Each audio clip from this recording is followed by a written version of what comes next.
السلام علیکم ورحمۃ اللہ وبرکاتہ۔ الحمدللہ رب العالمین والصلاة والسلام علی سید المرسلین، اما بعد، الصلاة والسلام علیکہ یا رسول اللہ، الصلاة والسلام علیکہ یا حبیب اللہ صلی اللہ تعالی علیہ وسلم۔ آج کی ویڈیو میں مسجد کے آداب، اس کے احکام آپ کے سامنے پیش کیے جائیں گے۔ مسجد میں جائیں تو مسجد کے ادب و احترام کا خیال رکھیں، سیدھا قدم مسجد میں رکھیں، دعا پڑھیں، نکلیں تو الٹا قدم مسجد میں رکھیں اور اس کے بعد نکلنے کے بعد کی دعا پڑھیں۔ اگر کوئی پریشانی نہ ہو، کوئی تکلیف نہ ہو تو مسجد کی در و دیوار سے ٹیک لگانے سے پرہیز کریں۔ اسی طرح سے مسجد میں یا گھر میں کسی بھی مقام پر قبلے کی طرف پاؤں ہرگز نہ پھیلائیں۔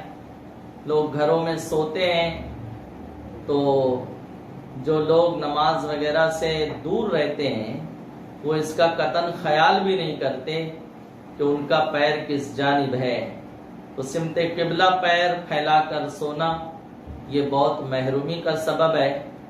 اسی طرح سے پاخانہ پیشاب کرتے وقت بھی اس کا لحاظ کیا جائے کہ قبلے کی جانب نہ چہرہ ہو نہ پیٹھ ہو۔ بچے کو سلائیں یا پاخانہ پیشاب کے لیے بٹھائیں تو گھر کے بڑوں کی ذمہ داری ہے کہ اس کا لحاظ رکھا جائے کہ سمت قبلہ پاخانہ پیشاب کرتے وقت نہ اس کا چہرہ نہ اس کی پیٹھ ہو، اور نہ ہی سوتے وقت اس کا پیر قبلے کی جانب نہ کیا جائے۔ اگر کوئی کرے گا تو برائی اس پر آئے گی، بچہ ابھی اس کا مکلف نہیں ہے، اس کو اتنی ابھی سمجھ نہیں ہے۔ اسی طرح مسجد میں اپنی نماز کی جگہ مخصوص کر لینا یہ بھی مکروہ ہے، یہ بھی ناپسندیدہ ہے۔ ایسا نہیں کہ ہم یہیں کھڑے رہیں گے فین کے نیچے یا کسی مخصوص حصے پر، اس کی اجازت نہیں ہے۔ اگر کوئی ایسا کرتا ہے تو اس کی نماز، اس کی یہ حرکت مکروہ تنزیہی ہے۔ جو پہلے آئے گا جسے جہاں جگہ ملے گی وہ وہاں کھڑا ہو سکتا ہے، وہاں نماز پڑھ سکتا ہے، اس کو ہٹایا نہیں جا سکتا۔ اسی طرح مسجد کے چھت کا بھی مسجد جیسا ہی احترام ہے، یعنی جماعت خانہ جو گراؤنڈ فلور ہے جہاں نماز ہوتی ہے، اس کے اوپر جو پہلا، دوسرا، تیسرا، چوتھا منزلہ ہو، ان سب کا احترام ویسے ہی ہوگا جیسا کہ نچلے منزلے کا گراؤنڈ فلور کے جماعت خانے کا احترام ہے۔ وہاں آپ چپل وغیرہ پہن کے نہیں جا سکتے ہیں، عموماً لوگ اس کا خیال نہیں کرتے ہیں۔ اور یہ بھی یاد رکھیں، جو حکم مسجد کا ہے وہی حکم صحن کا ہے۔ وہ 2-3 صف کا جو صحن ہوتا ہے شروع میں، وہ مسجد سے خارج نہیں ہے، وہ بھی مسجد میں داخل ہے۔ اس کا بھی احترام ویسے ہی ہوگا جیسا اندرون مسجد کا ہوتا ہے، جیسا جماعت خانے کا ہوتا ہے۔ مسجد کو راستہ بنانا یہ ناجائز ہے، اور اگر معاذ اللہ اس کی عادت کرے تو وہ فاسق ہے۔ اور یاد رکھیں، کوئی فاسق معاذ اللہ گناہ صغیرہ کی بنیاد پہ نہیں ہوتا بلکہ گناہ کبیرہ کی بنیاد پر ہوتا ہے۔ تو مسجد کو راستہ بنانا یہ کوئی چھوٹا گناہ نہیں ہے، یہ بڑا جرم ہے، اور اس کا وہ عادی ہو گیا ہے تو فرماتے ہیں وہ فاسق ہے۔ اور اگر کوئی اس نیت سے مسجد میں گیا، کبھی کبھی ایسا ہوتا ہے کہ مسجد سے دوسرا راستہ، ایک راستے سے ہم انٹری کرتے ہیں، دوسرا راستہ وہ مین روڈ پہ نکلتا ہے، ابھی گھوم کے جائیں گے تو کافی ٹائم لگے گا، یہ بہت شارٹ ہے، تو اب اس کو راستہ بنا رہا ہے۔ اب اس نیت سے گیا تھا، بیچ میں پہنچا تو اسے یاد آیا، تو فرماتے ہیں اسے چاہیے کہ اگر اس کا وضو وغیرہ ہے تو وہیں کچھ نفل پڑھے، ذکر و اذکار کرے، اب کسی دوسرے راستے سے گزر جائے اور اگر کوئی دوسرا راستہ نہیں ہے تو پھر جس راستے سے آیا تھا اسی راستے سے دوبارہ نکل جائے تاکہ مسجد کو راستہ بنانے کا جو وبال تھا اس سے وہ محفوظ ہو جائے۔ اسی طرح مسجد میں گندگی کرنا، میل وغیرہ ڈالنا، کچھ لوگ کی عادت رہتی ہے وہ ناک کھودتے رہتے ہیں اور رینٹ وغیرہ نکالتے ہیں، اس کو چٹائی کے نیچے ڈال دیتے ہیں، تو یہ سب ناپسندیدہ ہے، یہ مسجد کے ادب و احترام کے منافی بات ہے۔ بلکہ مسجد کا کوڑا کرکٹ جو نکلے گا، جھاڑو وغیرہ مارتے ہیں خدام حضرات، تو وہ جو گرد و غبار ہے اس کا بھی احترام کیا جائے گا۔ اس کو آپ عام ڈسٹ بین میں نہیں ڈال سکتے، گٹر میں نہیں بہا سکتے، جہاں پورے محلے والوں کا کچرا ڈالا جاتا ہے وہاں نہیں ڈال سکتے، اس کا بھی احترام کیا جائے۔ اسی طرح وضو کے پانی کے قطرات کو مسجد میں گرانا، یہ بعض کے نزدیک مکروہ تنزیہی ہے اور بعض نے تو اس کو مکروہ تحریمی بھی قرار دیا۔ مسجد میں پانی کے قطرے وغیرہ نہیں گرائے جائیں گے۔ ہوتا یہ ہے کہ امام صاحب رکوع میں ہیں، اب یہ صاحب وضو کر کے آئے، چہرے سے ہاتھ سے پانی ٹپک رہا ہے، داڑھی سے ٹپک رہا ہے، نہ پوچھا، خیال کرتے ہیں کبھی اس کو ہم پوچھیں گے، جذب کریں گے، تو جب تک امام صاحب رکوع سے سر اٹھا لیں گے تو امام صاحب رکوع سے سر اٹھا لیں گے تو وہ رکعت چھوٹتی تو چھوٹنے دیں آپ، لیکن اس کی اجازت نہیں ہے کہ رکعت پانے کے لیے آپ مسجد کے تقدس کو پامال کریں۔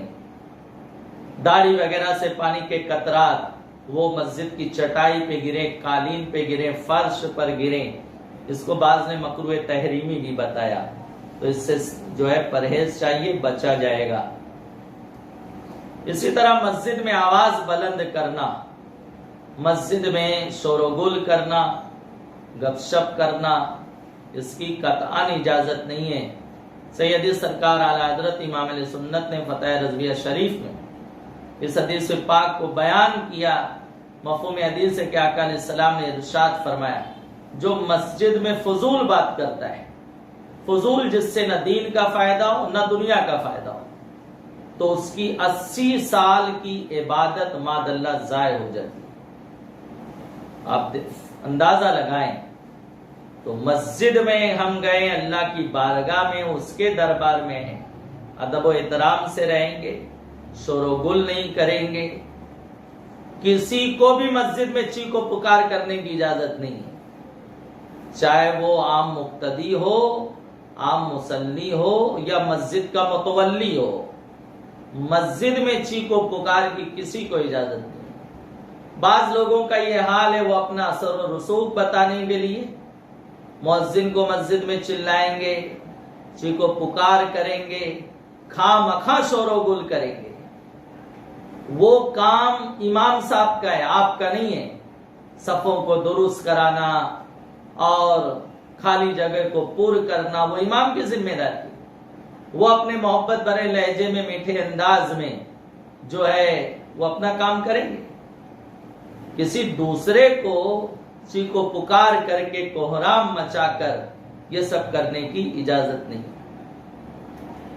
میرے عزیزوں، اسی طرح مسجد میں سوال کرنا یہ ناجائز ہے، بلکہ فرمایا مسجد میں سوال کرنا حرام ہے اور اس سائل کو دینا بھی منع ہے۔ جس نے مسجد میں سوال کیا اس کو دینا بھی منع ہے اور اس کی یہ حرکت حرام ہے۔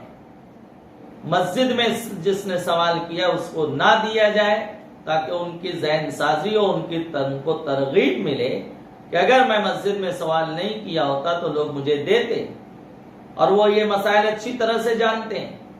اکثر ان کو لوگ ٹوکتے ہیں لیکن وہ اپنی حرکت سے باز نہیں آتے، وہ یہ سمجھتے ہیں ہم سب کے سامنے اپنی زبانی اپنا دکھڑا بیان کریں گے جبھی لوگ دیں گے۔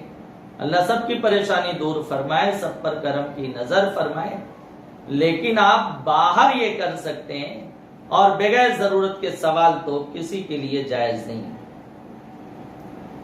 اسی طرح مسجد میں بدبودار چیز کھا پی کر جانا یہ بھی جائز نہیں ہے۔ خاص طور سے حدیث شریف میں آیا لہسن اور پیاز کھا کر، یعنی کچا لہسن کچا پیاز کھا کر مسجد نہ آؤ جب تک بو دور نہ کر لو۔ تو اس میں نفس مسئلہ منہ کی بو ہے، تو ہر وہ چیز جس کے استعمال کے بعد بو پائی جاتی ہے، شیخ عبدالحق محقق دہلوی علیہ رحمہ فرماتے ہیں وہ سب اس میں شامل ہے۔ جیسے بیڑی سگریٹ پینے والوں کو تو شاید خوشبو محسوس ہوتی ہو، لیکن جو بیچارے نہیں پیتے ہیں ان کا سانس لینا دوبار ہو جاتا ہے۔ اسی طرح سے گٹکا کھانے والے، تمباکو کھانے والے، منہ میں بو باقی ہے تو اس کو دور کرنے کا حکم ہے۔ مسواک کریں، نہیں مسواک ہے پیسٹ وغیرہ کریں یا انگلی سے اچھے سے صاف کر لیں، بو کو دور کریں، اس کے بعد وہ مسجد میں تشریف لائیں، مسجد میں داخل ہوں۔ اسی طرح اپنے محلے کی مسجد میں نماز پڑھنے کی زیادہ فضیلت ہے، بلکہ کسی بستی میں کئی مساجد ہیں۔ پہلے ایسا ہوتا تھا کہ جامع مسجد ایک ہوتی تھی اور وہیں لوگ جمعہ پڑھتے تھے۔ اب ہر مسجد میں جمعہ ہوتا ہے، ہر مسجد جامع ہے، تو فرمایا کہ محلے کی مسجد میں جہاں کم لوگ رہتے ہیں اور جامع مسجد میں زیادہ بڑی جماعت ہوتی ہے، ظہر عصر میں وہاں 1000 لوگ رہتے ہیں، محلے میں ہمارے 25 لوگ رہتے ہیں، تو ہمارے لیے زیادہ ثواب محلے کی مسجد کو آباد کرنا ہے جبکہ کوئی اور عذر شرعی نہ ہو۔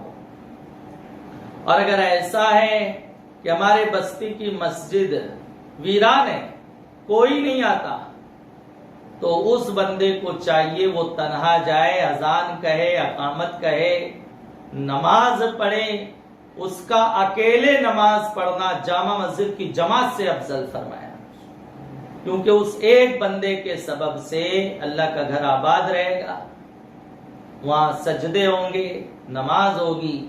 اس لیے وہ اکیلا جائے اور محلے کی بستی میں، محلے کی مسجد میں اپنی نماز کا اہتمام کرے۔ یہ مسجد کے کچھ آداب اور اس کے احکام کے حوالے سے باتیں تھیں۔ اللہ تعالیٰ علم و عمل کی توفیق رفیق عطا فرمائے، مسجد کے تقدس اور اس کے احترام کا لحاظ رکھنے، خیال رکھنے کی توفیق عطا فرمائے۔ السلام علیکم ورحمۃ اللہ۔